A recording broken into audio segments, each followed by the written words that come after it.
dragons were flying in the sky above the soaring tower of the castle, standing in the middle of stone cliffs that looked like horns. It was not just a castle, but an entire estate with huge gates decorated with two goblins with spears in their hands. A huge hole was punched in the wall of the castle, and hot lava flowed through the cracks in the ground in front of him. The hole made their lead straight into the castle corridor. The hero Vermouth and his 4 comrades in arms headed down the corridor to the Count of Magic Helmud in order to defeat the last demon kings. They have already defeated 3 of the 5 kings, and now only 2 remain. At the other end of the corridor, approaching people were already met by an army of goblins, demons, and other evil spirits, with a terrible roar, bloodthirsty smiles, and eyes glowing with red light. Vermouth, running at the head of their group, frowned, and pulled out a sword that was burning with a blue light from its sheath, and immediately sent a stream of energy into it. The flow of energy, which at first seemed small, quickly grew into a huge explosion, splitting the approaching monsters into pieces and throwing them away. He looked ahead gloomily, and together with the others he moved further along the corridor, in the direction of the flying monsters. Senna, running behind Vermouth, said with enthusiasm that her magic would be perfect against so many monsters, and she filled her staff with magic, directing it straight up to the ceiling, using all 4 elements at the same time and destroying monsters. Next to her, in the middle of all this chaos, with her hands folded in a gesture of prayer, stood another girl, Saint Anissa, who, closing her eyes, said that she blesses their fallen souls, and without taking her eyes off, even sensing the monster rushing at her and about to attack, she quickly pulled the sword out of its sheath from behind her back and cut off his head. She opened her eyes slightly and smiled as she heard the carcass of a headless monster fall behind her. With a loud shout, Moron swung his huge axe, cutting them into small pieces, which fell down along with drops of blood. Moron, throwing his axe over his shoulder, watched this rain with a gloomy smile. The smile immediately left his face when he noticed a guy with red hair and scars on his face running past him. He shouted to Vermouth that he was a bastard, and he actually said not to get in front of him. He ran straight into the midst of the monsters in front of him, not paying attention to anyone, and shouting at them to go to hell. He quickly cut them into pieces with a sword, not stopping until he was done with them, after which, sheathing his sword, Gaml frowned at their remains, sighing mockingly. Hamel has always been jealous of Vermouth. He called the one who was better in everything his rival, although no one else agreed with this or took his words seriously. In the end, only their team remained in the dilapidated hall. Hamel thoughtfully noted that it looked like there weren't that many of them left, but he didn't have time to finish the thought, and noticing something loudly shouted to Vermouth to be careful. A quick blow caught Vermouth, who turned around. But to his surprise, the tentacle with which the blow was struck did not pierce him, but the chest of the gloomy Hamel who covered him, whose throat immediately began to bleed. The demon who struck the blow, with a helmet on his head, smiled bloodthirstily, extending his hand from which a tentacle protruded, piercing his chest. Having punched through it and leaving a hole in it, he called his tentacle back, and Gaml, unable to stand on his feet any longer, staggered and collapsed on the floor under Vermouth's still shocked gaze. The demon, watching this, began to laugh mockingly, again stretching out his hand in their direction, and releasing a tentacle towards Vermouth, who was quickly approaching him. He dodged him and slipped right under him, drawing his sword and without further ado cutting the demon into 2 halves, quickly getting rid of him. The rest of their team, already frightened, hurried to Gaml, who was lying on the floor. None of them expected this to happen. They surrounded him, and Vermouth, who stood with his back and had already sheathed his sword, clenched his teeth and, without turning around, said that he should not die like this. Gaml replied with a smile that this was, in fact, a dignified death. In the last minutes of his life, being in the arms of his loving friends, Gaml deeply regretted that he had never been sincere enough with them. He extended a trembling hand to Vermouth, and said that he was obliged to kill them all. He ran up to him and took his bloody hand, swearing in the name of the hero that he would destroy all the demonic kings. Gaml smiled at his words and continued, asking Anissa to pray for him, telling Moron that he was the bravest warrior he knew, and looking at the crying Senna with a smile, he said that, to tell the truth, he always liked her. The guy threw the book and stepped on it with his foot, starting to trample, with an irritated cry that he never liked her, and he didn't say that. No matter how much he reads this strange nonsense, he begins to shake every time. What kind of bastard wrote this fucking book anyway? He clenched his fist with even greater irritation.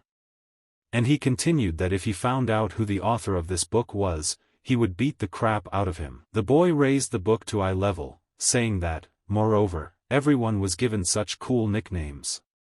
Like great, wise, saint, fearless. But why exactly he was called Rash, he did not understand. It looked like it was written by some bastard he beat up 300 years ago. He threw the book behind his back and thoughtfully said something the same applies to his team. He asked into the emptiness of the room why they turned a blind eye to such a stupid book. And they didn't even bother to defend the honor of their brother in arms. Remembering the events of that day, the guy frowned and thought. He doubted that they allowed the possibility of the reincarnation of Hamel with all the memories from the past. He, Gaml, died 300 years ago during a war against the 5 demon kings. He turned around and looked at the portrait hanging on the wall, which depicted Vermouth. He was reincarnated in the body of one of his descendants, 13 years old in the body of Eugene Lionheart. In addition to his first wife, Vermouth had a huge number of concubines. Vermouth from Eugene's memories was not just reserved, but almost an ascetic. He wasn't overly interested in women, but may have changed with age. Just think that such a person ends up with a whole bunch of descendants. Well, this is quite natural for people. Yuzin sat on the field and put weights on his legs, thinking about this whole situation. Only the descendants of the legitimate wife were recognized as direct heirs of the Vermouth family. But despite the common surname Leonhardt, Eugene's family was only a collateral line. Children from side branches are prohibited from training magic and using real swords until the blood inheritance ritual. He walked over to the rack of swords and took one from there. It was for this reason that he had until now been content with only a wooden sword. The last day he holds this toothpick in his hands. Eugene swung his sword and began to quickly strike the dummy with his sword, eventually smashing it into small pieces and completely destroying it. The head and body of the mannequin fell at the feet of the father, who approached him from behind, looking at it with fear. Quickly regaining his composure, Gerhard Leonhardt looked at his 13-year-old son with tired eyes, saying that he had ruined the stuffed animal again. He seemed to have just noticed him, so he turned around and greeted him. Gerhard looked at him in fear.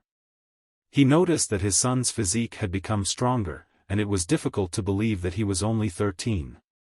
In truth, if they fought right now, he doubted that he could defeat him, and suspected that he might even lose. Every time he saw his son, he could not get rid of mixed feelings. Because of Eugene's unchildlike behavior and his tenacious gaze, which did not contain a drop of innocence, Gerhard felt that there was always a certain distance between them. And, despite the fact that Eugene lost his mother as a child, Gerhard never saw his son ever sad. He looked at his son, at a loss for words. Meanwhile, he kicked the remains of the dummy and grumbled at the village blacksmith's hands were growing out of his ass. And throwing the sword over his shoulder, he asked whether they were too merciful, and whether he should be punished, since he dared to take money for such garbage. Although the words were too harsh to come from a child's mouth, Gerhard didn't bother to point it out. That was Eugene's innate character. Gerhard tried his best to correct his son's manners as a child, but Eugene's wild nature did not budge. He just cleared his throat and said that he would give the blacksmith a severe reprimand. And then he noticed that tomorrow the blood inheritance ritual would take place. The procreation ceremony was a tradition of the Leonhardt family, held once every 10 years. During the ceremony, all children between the ages of 10 and 15 who bore the surname Leonhardt, both direct and collateral descendants, were called to the main estate to participate in the ritual. The idea of this ceremony was simple. It was necessary to decide which of them was best suited to bear the surname Leonhardt. Indeed, isn't it a shame to declare that you are a descendant of a hero without proving it? Therefore, they were not allowed to pick up sharpened, real weapons until the ceremony of continuing the lineage was over. Eugene did not allow his thoughts to escape. However, whenever he heard anything about the procreation ceremony or family traditions, he felt disgusted.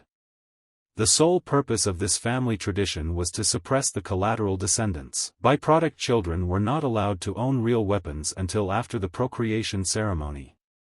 They were also not allowed to train their mana. But the children of the direct line living in the capital's estate could freely wield any weapon, regardless of age, and began to learn to use mana from the very cradle. Gerhard couldn't see what was going on in his son's head, but from the gloomy expression on his face he guessed what Eugene was feeling. He looked at the mannequin. His son's talent was so amazing that he could hardly see him as his son, and had he been born into the main family. He quickly interrupted his thought, looking regretfully at his shaking hand. If only he had been born untalented like him. Then Eugene would not have to feel the discrepancy between his abilities and the problems that arise in reality. Gerhard rubbed the bridge of his nose with trembling fingers, and when Eugene asked what was wrong with him, he replied that everything was fine. Eugene, looking at Gerhard, exhaled displeasedly and clicked his tongue. He was probably thinking about what a lousy dad he turned out to be. He took him by the shoulders, attracting his attention, and addressed him by name, looking straight into his eyes. He told him never to cross the path of children from the main branch. No matter how gifted he is, he cannot cope with them. After all, from early childhood they learn magic and train with real swords. Eugene removed his hands from his shoulders and agreed with a smile, saying that he would not do that. He mockingly thought to himself that this would only happen in his dreams. After all, it's just a fight with a bunch of suckers. And it's boring as hell. He turned towards the whole mannequin and walked towards it, being in his thoughts and not paying attention to Gerhard, frozen behind him with his hands raised, watching him in surprise. In the ritual of blood inheritance, 3 children from the main branch, as well as 6 from the secondary ones, take part. The 3 main family includes the son of the first wife of the head of the family, and the twins from his concubine. With the exception of 2 children from the side branch, everyone else is just trash. Eugene swung his wooden sword, and with one blow he smashed the mannequin into pieces. With a cheerful smile, he thought that it was worth seeing how good the descendants of Vermouth were. After some time, his carriage left the estate in the direction of the place where the blood inheritance ritual would be held. At the moment, Eugene was riding in a luxurious carriage, frowning out the window, lost in his own thoughts. Having been Gaml in a previous life, he considered himself a true genius. Since childhood, he had no particular difficulties in mastering skills. He developed faster than everyone else. This would probably have continued if he had not met Vermouth. Then one thing appeared, but he once lashed out at Vermouth, calling him a bastard and ordering him to repeat what he said. Vermouth, leaning against a tree, calmly said that he meant that it was very sad. He could become much stronger with a little more effort. Gaml irritably asked, "Isn't it clear that he is already fighting to the limit and giving his all 100%? And then he told him not to think that everyone was given the same talent as him. There were people in this world who were called geniuses, they succeeded in everything they did. Gaml considered himself one of them, but a meeting with a real genius dispelled this delusion. He realized that he was not him. Vermouth could truly be called a real genius. He mastered many types of weapons, for which he received the titles of God of War and Lord of Everything, and pulled out all kinds of weapons from his subspace when he needed to use something specific. He was a duke in his home region of the Kiel Empire, but renounced the title. Until the very end he was exalted as a warrior. The Kiel Empire then held a state funeral, and even now the anniversary of Vermouth's death is celebrated everywhere. He wondered about the rest of the bastards on his team. Wise Senna, born in the kingdom of magicians Eret, became the youngest master in the history of the Magic Tower. Although there were only 5 such towers in Arath, 2 of them were currently headed by direct students of Siena. Saint Anissa, this rotten woman, was considered the holiest person in the entire sacred Uraz Empire. Her teachings were so respected that they were even transmitted in separate volumes of sacred scriptures. A fearless moron, it was unthinkable for him, but this idiot founded a kingdom named after him. And they all lived happily until their death. Eugene furrowed his brows. Whenever his thoughts turned to this question, he immediately felt a familiar surge of rage. He hit the armrest with his fist in rage, not understanding why the Demon King was still alive. Vermouth, damn it, promised that he would kill all the demonic kings. However, how were things really? Of course, there was peace now. The Demon Kings no longer sought to conquer everyone, and all this was thanks to the oath that Vermouth the Great gave to the Demon Kings.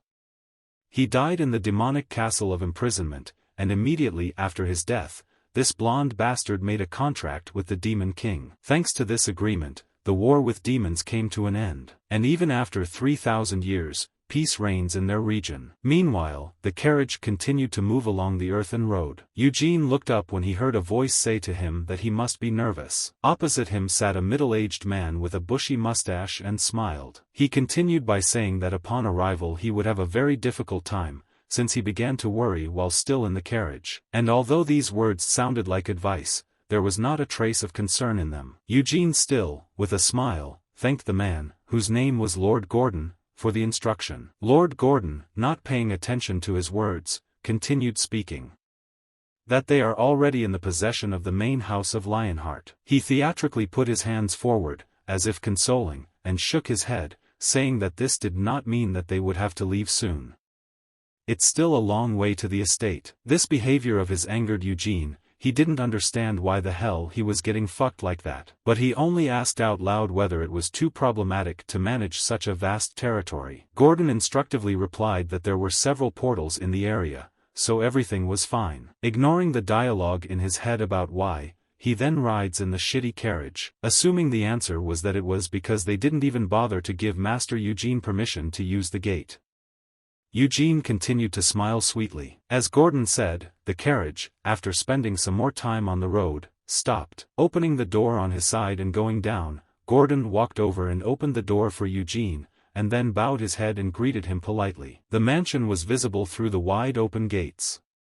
As expected, not a single person came out to greet him. They walked into an empty courtyard. Along the way, he did not see a single relative who had a lion on his chest, indicating that he belonged to the main family. As Eugene expected, the welcoming ceremony was clearly not prepared for him. He looked up slowly. White flags lined the road leading from the main entrance to the gate. In the center of each was embroidered a brave lion, the family sign of the main house. Eugene tilted his head and looked at his chest. There were no decorations on his clothes. Only descendants from the main branch of Vermouth Leonhardt were allowed to have the lion symbol on their left chest. Looking at the family flags lined up like this, he couldn't help but feel bitterness over his past life. He turned to Gordon and asked if anyone else had arrived besides them. He replied that it looked like he was the first to arrive. And he asked permission to take him to the guest house. The place Eugene was taken to was an extension to the main hall. Entering the outbuilding, he discovered that only one maid was assigned to him. The woman greeted him, saying that her name was Nina. And she will take care of all his needs while he is staying in this house. Handing him a bell, she told him to ring it if he needed anything. Sitting on the bed and watching her, he thought that at least he had a personal maid assigned to him. After which he said that she looked quite young and asked how old she was. She replied that she was 16 years old.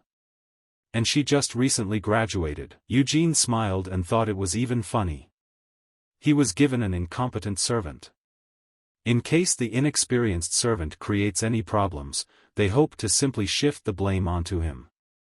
Whoever the author of this idea is, he clearly wants to annoy Eugene. He asked if she knew when the rest of the family would arrive.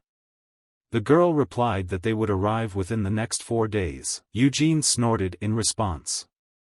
After all, this meant that he would be stuck here for at least 4 days. And he got out of bed, telling her to take him to the training ground. Nina asked for forgiveness and wanted to ask him what he meant, but decided not to do so, simply agreeing to take him there. In the castle courtyard, 2 children chuckled mockingly, gossiping about the new arrival. These were Tsane and Sil, twins born from the second wife of the main house. One of them asked the other what the bastard's name was. The girl replied that his name was Eugene and he was the same age as them. Tsane, looking at the annex in the distance, mockingly said that he heard that it was his first time in the capital. And Gordon said he couldn't take his eyes off the window while he was getting here. Well, you can understand. After all, he comes from such a remote place as Gaidol province. He is sure that he is much more accustomed to wielding a rake than swinging a sword. Covering his nose with his hand, he continued, saying that his carriage was also saturated with the smell of vile animal excrement. Even if this guy is their relative, he will still have to take responsibility if he damages their property. Sil summed up with a smile that he was right and he should be punished. Her brother instructively said that they would not punish him. However, they will simply give a warning. And he called her to follow him. Sil expressed her complete agreement with a smile and said that he was too kind, despite the fact that she knew her brother's true intentions. And she immediately ran after her, but as soon as she turned her head a little, she felt a gaze on her, watching her from afar. In a majestic and luxurious mansion, a young man stood in the window on the 3rd floor. After exchanging glances with Sil, he stepped aside in fear and drew the curtains. Sil smiled provocatively at the sight of this spectacle, but said nothing. At the training ground, Eugene was practicing with a wooden spear. He trained stances, strikes, defense and attacks. Being a Gaml, he was never lazy when it came to training.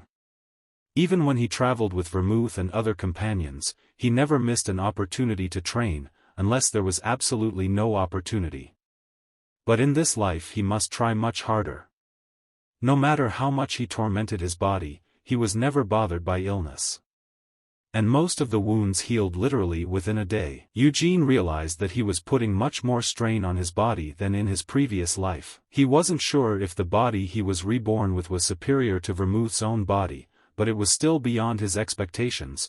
There was definitely something in Vermouth's blood. Even though it seemed like Eugene might fall at any moment, he held his position firmly. Whenever it seemed that his body was weakening, he began to swing his spear even faster. Eugene then forced himself to overcome the increasing momentum of the swing and immediately went into the stabbing motion. Eugene continued to swing his spear wildly. With each swing, it seemed to him that his arms were about to jump out of their joints, and his lower back, which controlled the turns of his body, screamed in pain. At the sight of this spectacle, Nina, gasping, covered her mouth with her hand. She felt that this exercise might lead to an accident from which such a young body would not be able to recover, but it was also very incredible. Nina watched this scene in awe, and a voice that came nearby and addressed directly to her frightened her. It was Tsane and Sil who approached her and arrogantly asked what he was doing there. Nina did not answer their question, fearfully asking what exactly brought them there. Frowning his brows, Tsai pointed in Eugene's direction. He was unhappy that this nameless maid did not immediately answer his question. But he did not reprimand her, saying that he had asked a question, and asked again what he was doing there. Eugene stopped and lowered his spear to the ground. They asked if they couldn't see that he was training with a spear. And without waiting for an answer, he called him an imbecile and turned back. The girl whispered in her brother's ear with a smile that this hillbilly called him an imbecile. Sil giggled and poked Sin in the side. Instead of getting angry like her brother, she instinctively knew that she could make the situation more interesting by making her brother angry. This weak teasing from the younger sister for a few seconds was enough for Kian to angrily ask him how dare he. He furiously shouted at him to apologize immediately. Eugene looked at him indifferently and immediately asked for forgiveness. This calmed his ardor for a moment, and he froze in surprise. However, Tsane was not satisfied with this apology. He waved his hand and said irritably that it was not sincere, and Eugene should bow to him and show sincerity. Eugene, without moving his head an inch, calmly asked if they were the same age. And if so, then this means that they are the same age and comrades, and why should he bow to his friend? Sine still irritably asked how he dared to call him his friend. And he said that just because he also bears the surname Lionheart does not make him equal to Tsane. Suddenly, Sil distracted him from this topic, reminding him about the carriage. He quickly understood what she meant and agreed. And pointing his finger at him, he ordered him to go and scrub the carriage in which he arrived there. Because, in his opinion, it is probably saturated with the stench of the animals he grazes. After listening to him in silence, Eugene turned to Nina and called her, asking if she was his personal maid.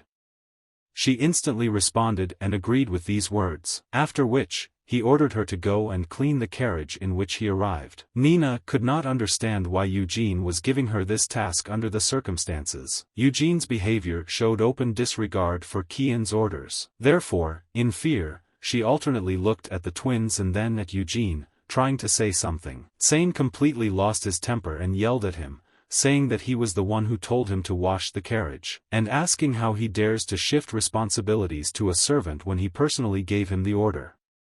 Does he really not respect his orders at all? After all, he is Sine Lionheart. Eugene waved his hand with a bored expression, saying that he was Eugene Lionhat, and he was very pleased to meet him. Cyan's jaw dropped stupidly. In response to Eugene's words, Kill raised her hand and said with a wide smile that her name was Kill. But Cyan only became even more angry, saying that he was ignoring his orders, and this meant that he could not show mercy. He looked at the wooden sword lying nearby and quickly picked it up. He directed him towards Eugene, saying that because he had insulted him, he was challenging him to a duel. This was not an attempt to live up to my sister's expectations. Cyan's patience had run out, he couldn't stand being looked down upon. Chapter 4. Cyan announced that he was challenging him to a duel. Eugene muttered the word God to himself, laughing at how ridiculous Cyan's thoughts were. He never thought that something like a challenge to a duel could come from the lips of this 13-year-old teenager. Therefore, I advised him, as well as my friend, that such things as a challenge to a duel should not be done so frivolously. And scratching his head, he said to just leave him alone, and in any case, not to say anything else that he would regret later. In response, Cyan arrogantly asked if it was because he was cowardly. Although this was an obvious provocation, Eugene mockingly looked at Cyan with narrowed eyes. Cyan, in turn, once again asked if he was afraid of him. And he said that in this case, he should bow and begin to beg for forgiveness. Eugene calmly asked why he thought he was scared. In any case, he doesn't want to participate in a duel or apologize. Cyan shouted that he apparently decided to run away, since he said so. And it looks like it. That his parents did not explain to him the meaning of the word honor. After these words, bags of stones from the left hand first fell to the ground. Cyan's face froze, then tensed as the impact sent a wave of dust into the air. He asked in fear what was the matter. Eugene calmly said that he himself said that he was challenging him to a duel. Next, he untied the bags from his right hand, threw them behind his back, and ordered him to throw a handkerchief announcing the start of the duel. Finally, Eugene took off his chain mail vest and threw it behind his back.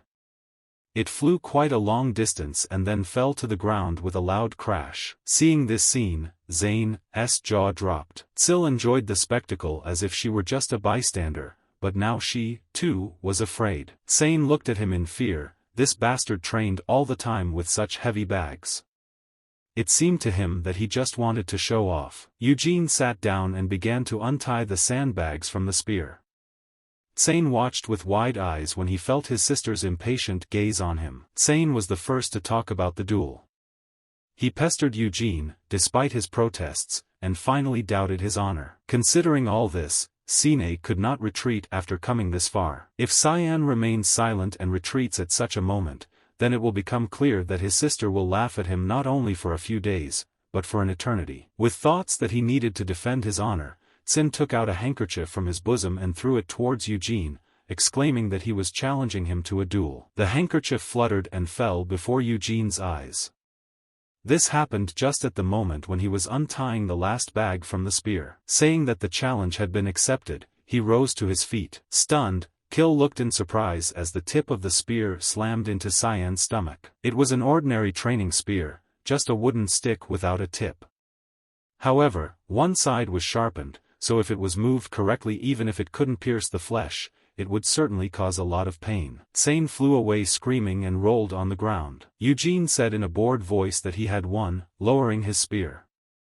Sil screamed and ran to Cyan, who, despite the tears and snot streaming down his face, could not stop vomiting. Although Sil approached, she could not get closer to her brother, seeing his disgusting appearance. Instead, she turned and raised her head to look at Eugene, and she said indignantly that this was vile cowardice, and there was not a drop of honor in this duel. Eugene folded his arms across his chest and calmly asked what cowardice she was talking about. According to the rules, the duel begins the moment the scarf touches the ground. It is his own fault that he lost his vigilance. The girl agreed with his words, but asked if he had trained in using mana. The guy firmly answered that he didn't do it. Children of collateral lines were not allowed to train mana until the procreation ceremony. This has been a long tradition of the Leonhardt family. Only the children of the main house could develop mana and wield real weapons from an early age. Sil replied that he was a liar. For without mana, he would never have been able to swing such a heavy weapon so easily. And his attack, even if her brother had lowered his guard, it was still so fast that he would not have time to react properly. As she spoke, her eyes, which were filled with curiosity, narrowed in suspicion. The guy said with a smile that it looked like her eyes were not just for show. The girl retorted by saying that he has a tongue without bones. Eugene said with a smile that this was not the first time he had heard this. This is not to say that her brother did nothing at all in this duel. At the moment of impact, he felt some resistance from the pointed side of the spear. This indicated that Sane's body had been trained to an incredible degree for his age. Moreover, given the force with which Tsain flew back, his mana was already developed enough to instinctively react in a crisis situation, redirecting some of the force away from the blow. Tsain didn't just stand there and take the blow.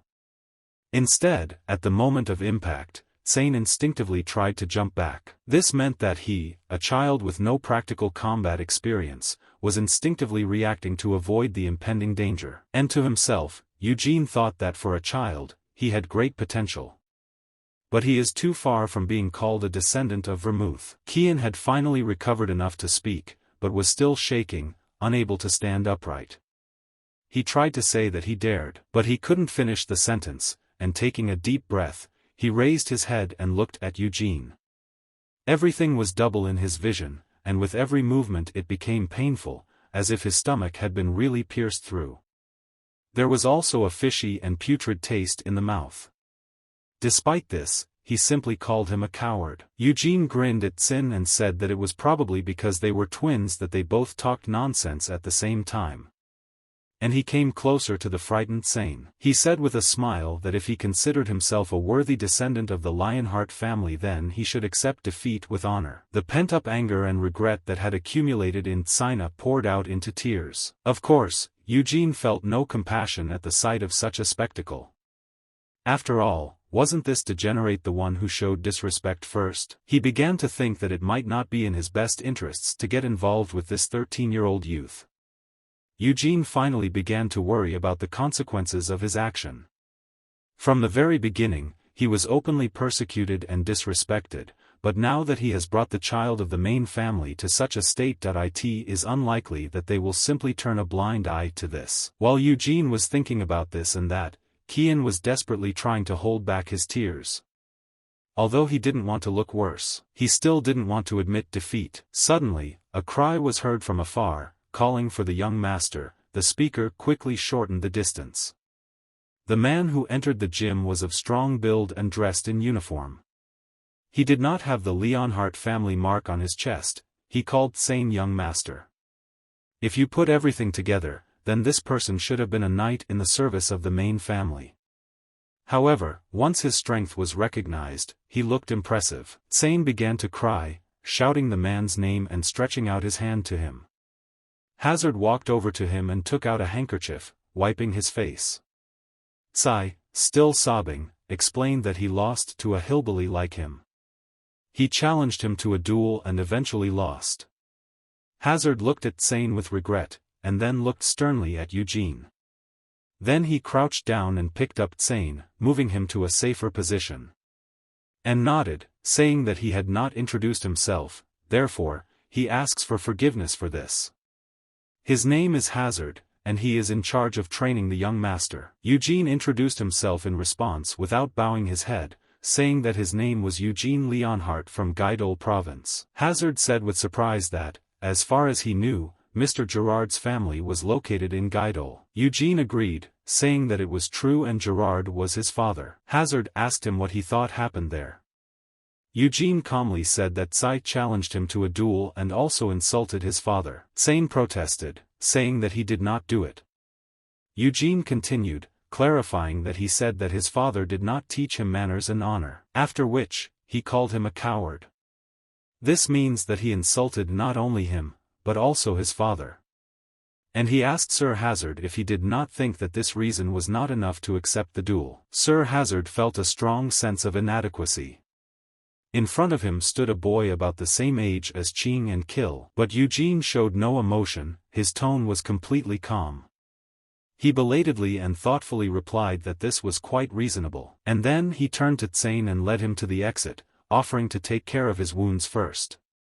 And he turned to Eugene, saying that he hoped to meet him soon. Running after Hazard, turned around and looked at Eugene with a smile, saying goodbye that they would see each other later. Eugene waved back and said goodbye with a bored face. Indeed, nothing happened. Although Eugene expected to be punished for bringing Cyan, the scion of the main family, to such a state. The outbuilding was completely calm, as if the duel with Kian had never happened. Now Eugene was devouring food with appetite in the dining room, where only he sat. The maid Nina approached him with a notepad in her hands. He looked up from his food and was surprised to notice that she had already returned. Nina agreed, and said that regarding his instructions, she found out that the young masters Deccan, Hans and Jules will arrive tomorrow at noon, and the young masters Gargus and Desira will arrive tonight through the portal. Eugene took a bite of meat and thought with regret that they would arrive and gather earlier than he expected, but the ritual would begin very soon. Coming out of the dining room onto the street, he looked up, thinking that he was going to hit the descendants of Vermouth with cabbage soup, and hope that he doesn't get too upset about it. He raised his fist. It's not that he himself wanted to be reborn as his descendant, but it's all about this damn reincarnation. Chapter 5. Tsane stood in the hall in front of a woman with a fan. Besides them, Sil and Hazard were also in the hall. Ancilla, the second wife from the main house of Ancilla, paused, trying to calm down her excitement, and looking at Tsane, whose head was lowered in fear, his eyes swollen from tears, slammed her fan and asked if her son really challenged a child from a side branch to a duel and lost. The knight tried not to raise his head. He did not want to multiply the number of reprimands he would receive from the evil tigress because of this stupid action.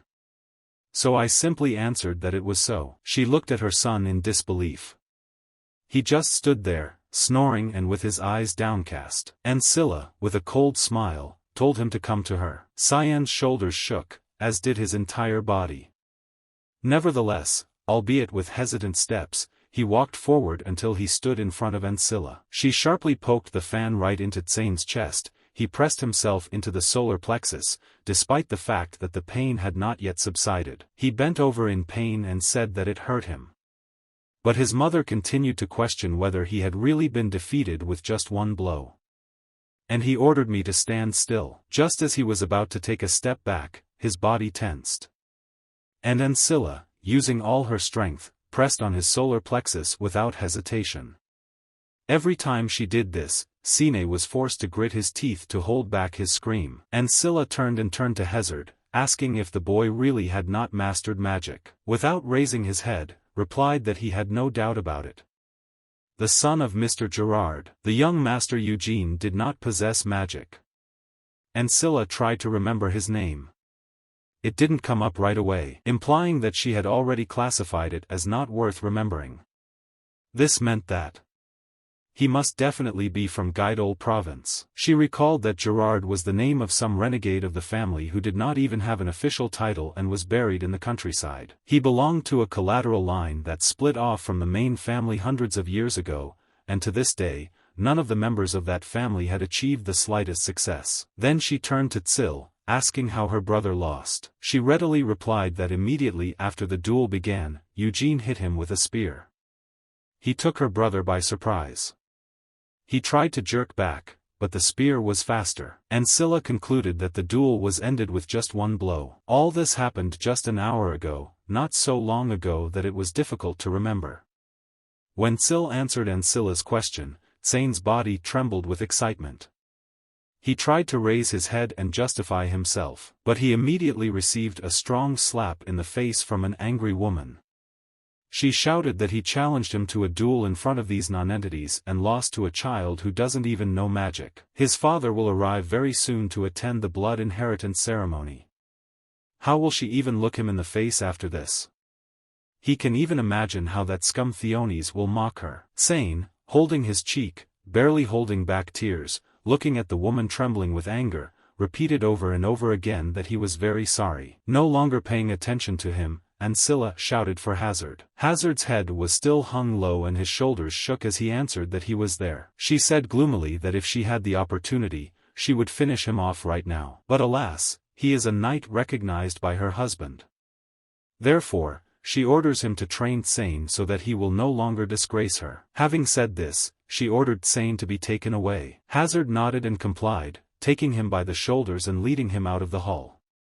despite the tears. The boy unquestioningly followed Ancilla's order and left the room with the knight. When the doors closed behind them, the woman turned to Tsil, opening her fan again and exhaling tiredly. Tsil by name, she responded, observing the expression on her mother's face. Finally Ancilla spoke, asking to remember the boy's name. And without waiting for an answer, she ordered to make friends with him. Tsil's surprised question about why she needed to do this, the woman said that because he was strong enough to defeat her brother alone. Thinking to herself that if she wanted, she could kill that boy. But then all the suspicions would fall on her. If discord reigns in a family, the guardians of family order will come there. And this cannot be allowed. She told Kill that this is why she should become friends with Eugene. Tsil readily replied that she understood. And that she herself would like to get to know him better. Therefore, she thinks that they will become good friends. Ancilla only smiled coldly at her words. The next day, 3 boys from the side branches arrived at the estate. First 11-year-old Deccan, then 14-year-old Hans and finally 10-year-old Jules. Eugene, meanwhile, was practicing running, wearing weights on his legs and getting completely wet. Nina ran up to him and called him excitedly, hoping to say something. He stopped and began to listen to her. Nina said that they had already arrived. Eugene asked that the other 2 should arrive too. And without waiting for an answer, he said that it was expected that they would arrive at night, but it turned out a little earlier. Nina, with clothes in her hands, said even more excitedly that he was right, but besides them, the patriarch had also arrived. Eugene thought that this must be the current patriarch of the Lionheart family. Nina, meanwhile, excitedly said that he needed to go and meet him immediately. But first he had to change into different clothes. Eugene calmly replied that in that case he would definitely be late, and after wiping his face of sweat with a towel, he said that he would simply meet him in this form. All the flags, embroidered with the Lionheart family sign, flew proudly in the sky. More than 100 knights lined up along the path under the flags. The servants of the main house and the outbuilding also gathered in one place, lining up at the entrance to the mansion. The direct line family members stood in front of the servants.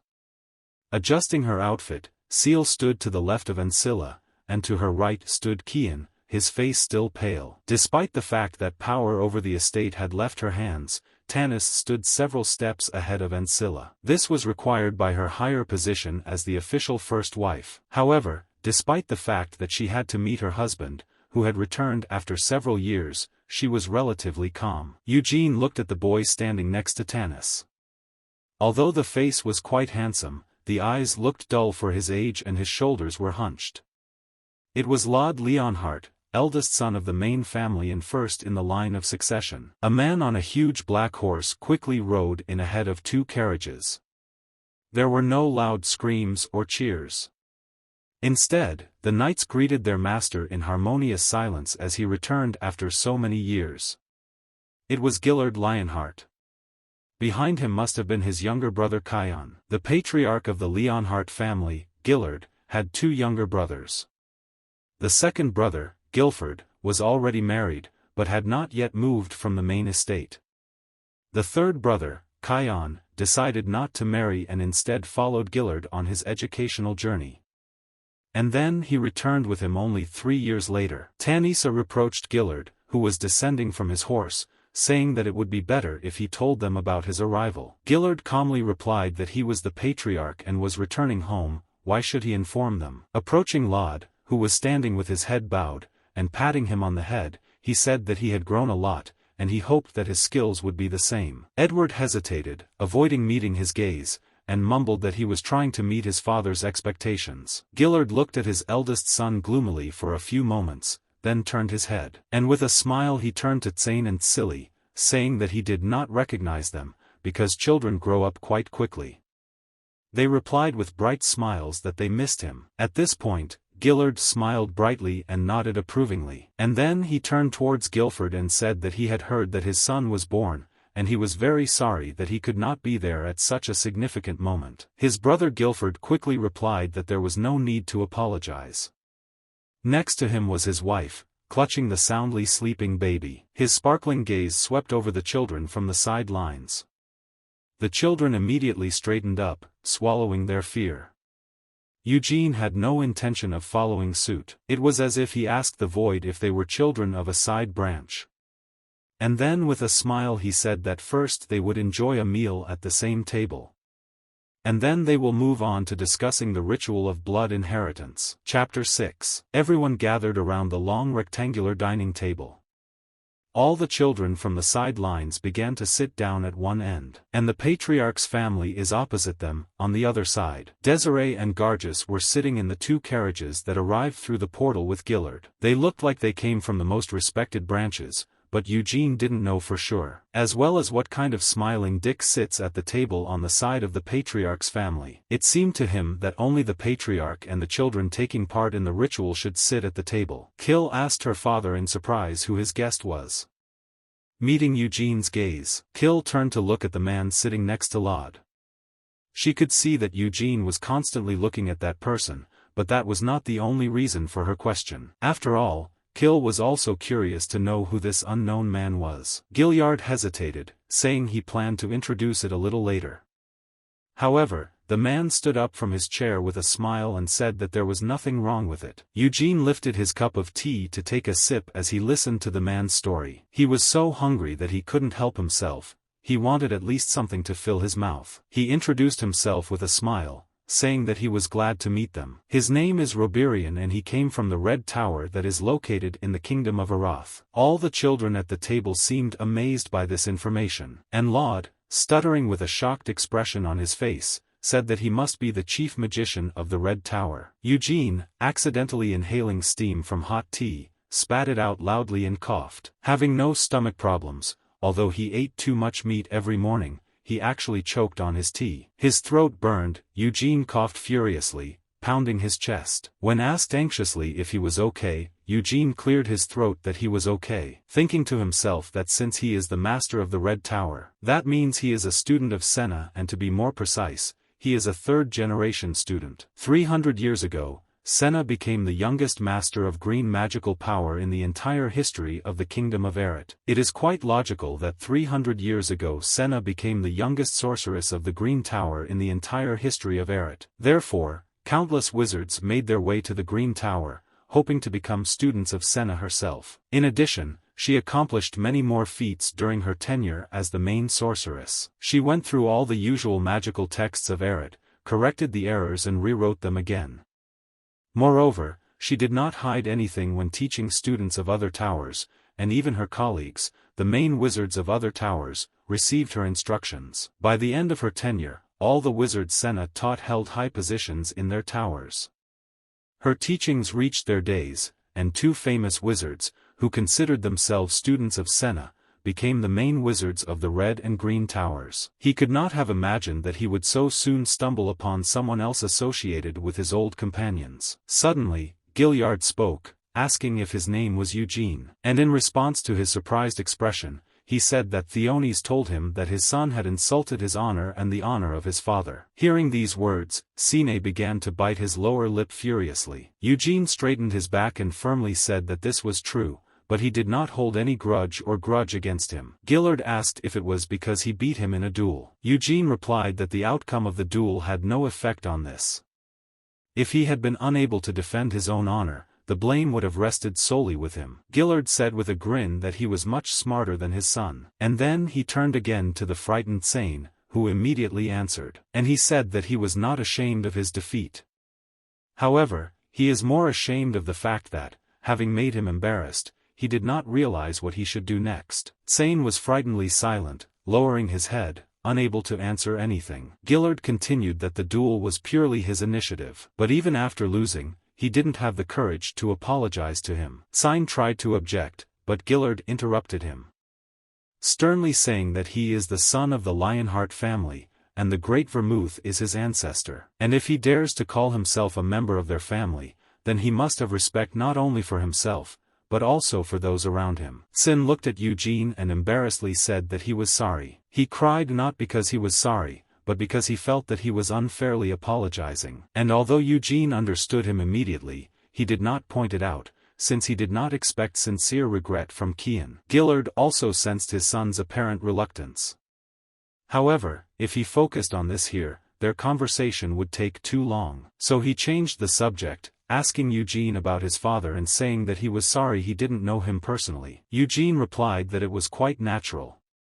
On the contrary, it would be strange if he knew them, because they live in a small provincial town. Gillard asked if his achievements were a result of training with his father. Eugene replied that this was only partly true because he taught him the basics.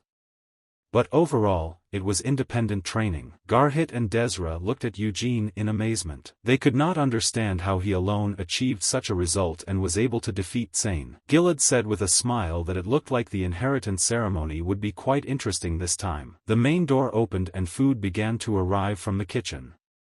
However, no one touched it, as they were waiting for Gillard to start. He said that he did not know whether these dishes would suit their taste, but he invited them to start eating anyway. After this blessing, he began to eat. Following his example, the children also took up their cutlery. After a while, when all the plates were empty, the maids began to clear the table until eventually it was left empty. Gillard wiped his face with a towel and said that as he mentioned earlier, the reason he decided to gather them all at this table lies in the details of the blood inheritance ritual. At these words, the excitement at the table began to die down.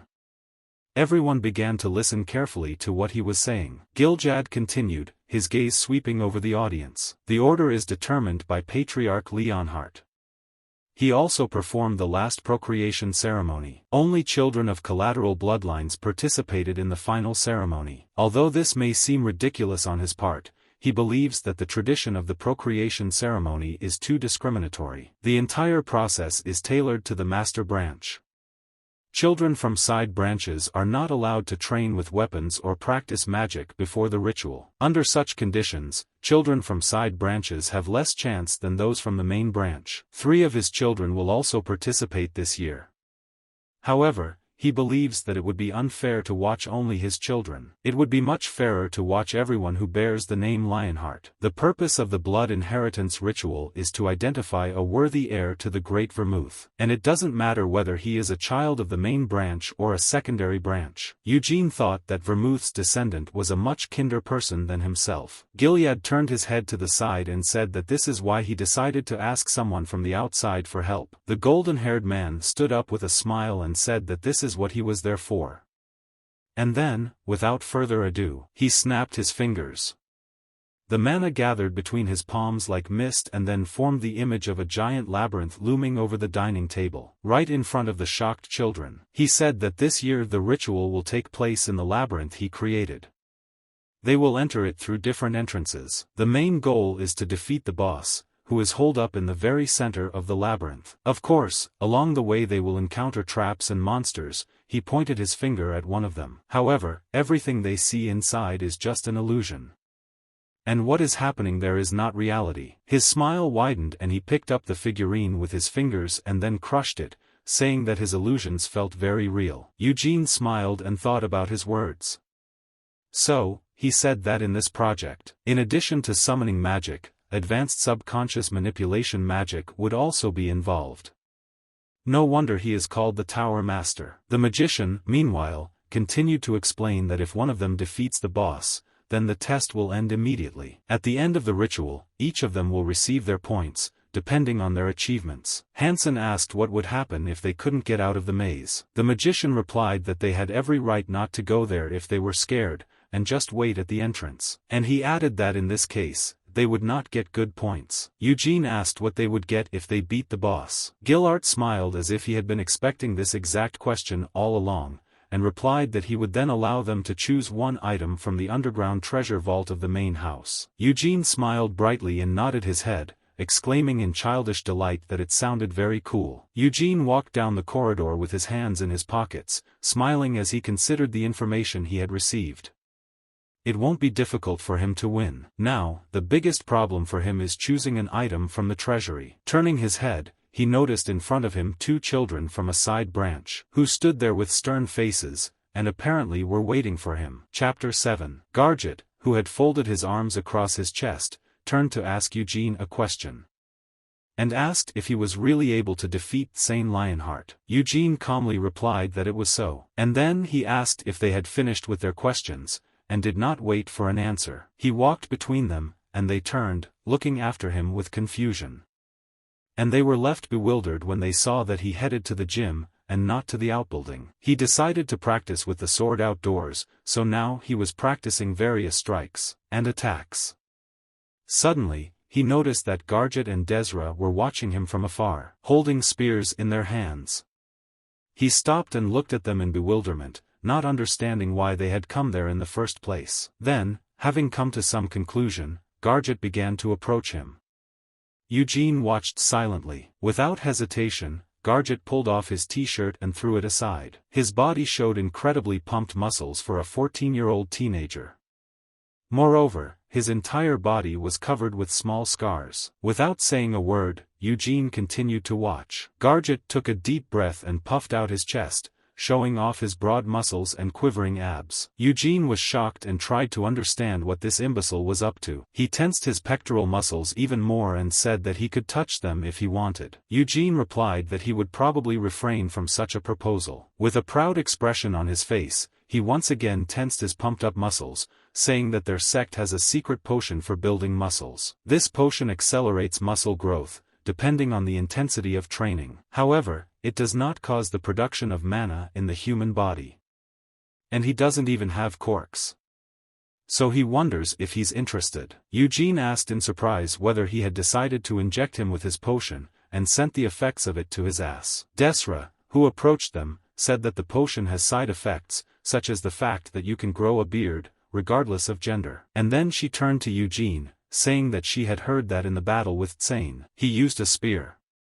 And she asked why, in that case, he was now training with a sword. He calmly replied that he could use both a spear and a sword. Desra mockingly asked if he could really use both weapons, and at the same time be self-taught. If anyone else had said this, she would have looked at him with disbelief. However, Desra did not dare and simply gave Eugene an appraising look. And then she threw him one of the spears she was holding in her hands, saying that she specialized in spears. Eugene, calmly throwing his sword over his shoulder, caught the spear thrown to him. Desra smiled and offered to fight her.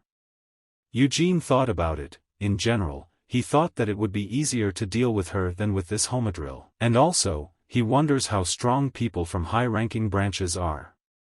So he agreed and nodded with a smile.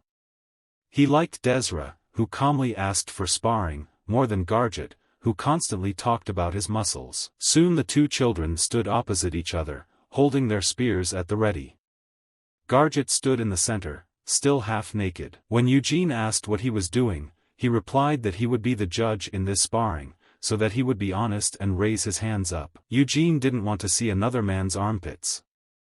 This idiot reminded him of another idiot, and his height played an important role in this. If his last name had not been Leonhardt, Eugene would have seriously suspected that Garget was a descendant of Molan and not Vermouth. Garget said they could start as soon as he announced the start. Desra said irritably that they already understood, and let him just announce the beginning. And I thought to myself, he couldn't wield both a sword and a spear well at the same time. It sounded like a ridiculous joke. She will show him that to wield a spear you need to give him all of yourself. As if on command, Garget lowered his raised arms, announcing the start, and jumped back with a quick jerk. Although the duel with Kian ended after one blow, Eugene was not going to do the same this time. The one who struck the first blow would still win, and he wanted to see the full range of Desra's skills. She started to rush towards him, but suddenly stopped, her eyes wide open in surprise. Standing directly in front of Eugene and peering into his stance. Now, instead of immediately rushing to attack, she slowly advanced several steps, trying to find a gap in Eugene's defenses. He held the spear with both hands and refused to budge. Only the tip of the spear swayed slightly, following Desra's movements. Only when he asked what she was doing and said that they had already started did she come to her senses. Desra's eyelids fluttered with disappointment. Although she was confident in her skill, at the moment she really wanted to ask whether she was actually holding a spear or just a harmless branch. The distance between them instantly decreased. A split second after the first step, her spear darted forward. Eugene's slight movement of the tip sent Desra's spear flying to the side. At the same time, she turned her whole body to follow the shaft. The tip of her spear spun in a circle and rushed towards Eugene again.